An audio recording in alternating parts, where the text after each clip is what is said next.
जय भवानी, जय शिवाजी.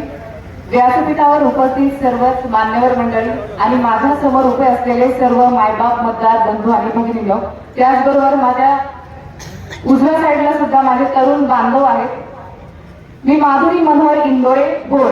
खरं तर आज उमेदवाराची मुलगी म्हणून बोलत नाहीये, तर या गावाचा स्वाभिमान आणि या गावाचं स्वप्न पाहणारी आणि त्या बदलासाठी सज्ज असलेली मी मुलगी म्हणून आज तुमच्या समोर सर्वांना बोलत आहे आणि आपल्या सर्वांना अगदी तळमळीने साथ घालत आहे.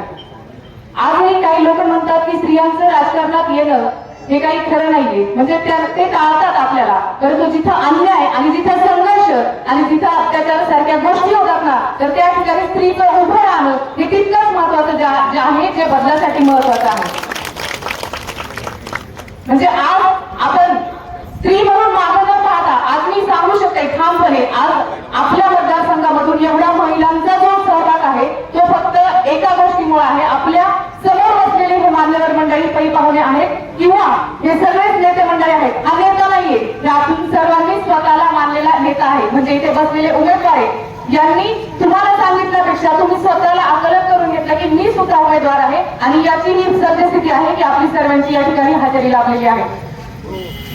खरं तर तुम्हा सर्वांना माहित आहे की मनोहर इंदोरे म्हणजे यांचं नाव जरी ऐकलं तरी लोकांना वाटतं की काय छाती चड्डी आणि ते मग तिकडे घातलेली पॅन्ट असा तो माणूस मी पाहिला होता. म्हणजे जेव्हा मी पिंपळगाव गावामध्ये प्रचार करत होते तेव्हा मला एक आजोबांनी सांगितलं की अगदी म्हणजे धोतर टोपी असा त्यांचा वेश होता आणि त्यांनी मला सांगितलं की तुझा बाप फुटलेली पाटी आणि ती चड्डी असं त्यांनी मला सांगितलं. परंतु मी तुम्हाला सांगते की आज हा माणूस, त्यांनी ओळख मला सांगितली की हा माणूस असा आहे, परंतु आज ह्या माणसानं करून दाखवलेला आहे आणि खरंच आता तो समाजाचा वारसा जोपासण्यासाठी आज उभा आहे.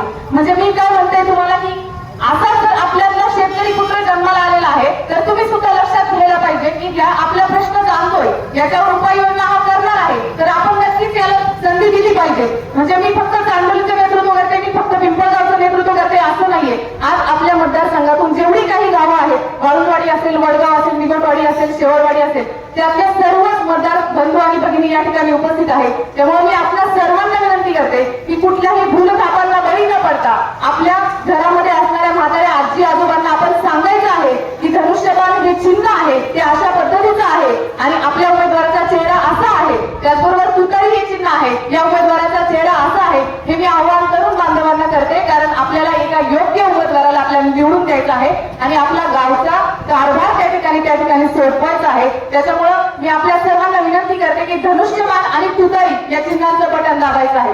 आज उपजीविकेचं साधन जर म्हटलं तर शेती आहे आणि शेतीला जोडधंदा म्हणजे आपला दुग्ध व्यवसाय आणि पिंपळगाव यामध्ये खूप अग्रेसर आहे. म्हणजे माझे वडील नेहमी म्हणतात की माझं गाव म्हणजे माझं मामाचं गाव, म्हणजे मामाचं गाव म्हणजे जेवढं माझ्या मामाच्या गावावर माझं प्रेम आहे तर प्रत्येकाच्या मामाच्या गावावर त्याचं प्रेम असतं. म्हणजे किती आपण म्हातारे झालो तरी आपल्या मामाच्या गावावर तितकंच प्रेम असतं तितकं माझ्या बापाचं या गावावर प्रेम आहे. त्याच्यामुळे मी आपल्याला सांगते, म्हणजे आपल्या लक्षात सुद्धा येतं की आज दुधाचे भाव काय आहेत. म्हणजे पाणी स्वस्त झाले की महाग झाले, मला सांगा. पाणी महाग झाले आणि दूध स्वस्त झाले, म्हणजे हे दुधाचे भाव परवडलेले आहेत. मग जर आपण या शेतकरी पुत्राला संधी दिली तर नक्कीच आपण पुढे जाऊ शकतो ना. हा, मग हे तुम्ही समजून घेतलं पाहिजे. आपल्यातला उमेदवार, आपल्यातला शेतकरी पुत्र तो जागा झालेला आहे, त्याला आपले सगळे प्रश्न माहीत आहेत, त्याला फक्त बोलण्यात येत नाहीये, बोलता येत नाही पण त्याचं काम बोलतंय. आज प्रचार करतो ना त्यावेळेस सगळे म्हणतात बोलता येत नाही पण त्याचं काम बोलतंय. मग हा विश्वास त्यांनी आपल्याला दिलेला आहे, मग आपल्याला त्यांना संधी देणं भागच आहे ना. असं कोणी येईल आपण भूलथापांना अजिबात बळी पडायचं नाहीये. आपल्याला जो योग्य उमेदवार वाटतोय त्याला आपण नक्कीच त्या चिन्हासमोरचं बटन दाबायचं आहे आणि आपल्याला त्यांना विजयी करायचा आहे. कारण ही निवडणूक फक्त ही उमेदवाराची नाहीये, ती आपल्या गावच्या स्वाभिमानाची आहे आणि त्याच्यामुळे आपल्याला आपला स्वाभिमान अजिबात खाण टाकायचा आहे. योग्य उमेदवार कसा निवडून देता येईल याच्यासाठी आपण प्रयत्न केला पाहिजे. आज गावामध्ये वीज नाहीये किंवा गावामध्ये रस्ते चांगले नाहीये, तरुणांना नोकऱ्या नाहीये, महिलांचं सबलीकरण झाले नाही, हे फक्त भाषणातून होणार नाही, तर हे कशातून होणार आहे? एका प्रामाणिक नेतृत्वातून होणार आहे, एका स्पष्ट विचारातून होणार आहे. आणि हे स्पष्ट विचार आणि प्रामाणिक नेतृत्व म्हणजे अभंग प्रशांत विठ्ठल, मनोहर बंधू इंदोरे, निकम साहेब आणि बसलेले सर्व मान्यवर मंडळी आहेत.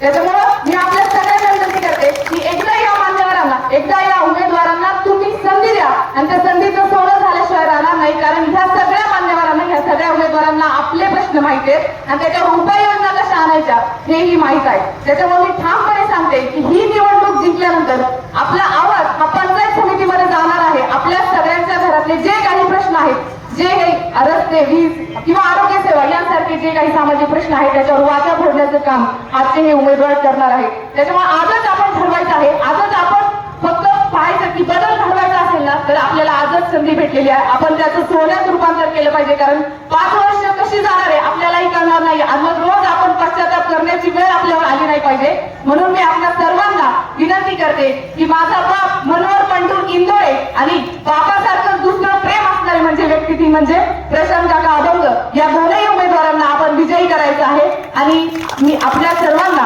विनंती करते की या दोन्ही चिन्हासमोरची बटणं दाबायची आहे. आपल्या घरामध्ये असणाऱ्या कुटुंबातील सर्व सदस्यांना आपण सांगायचं आहे. मनपूर्वक धन्यवाद.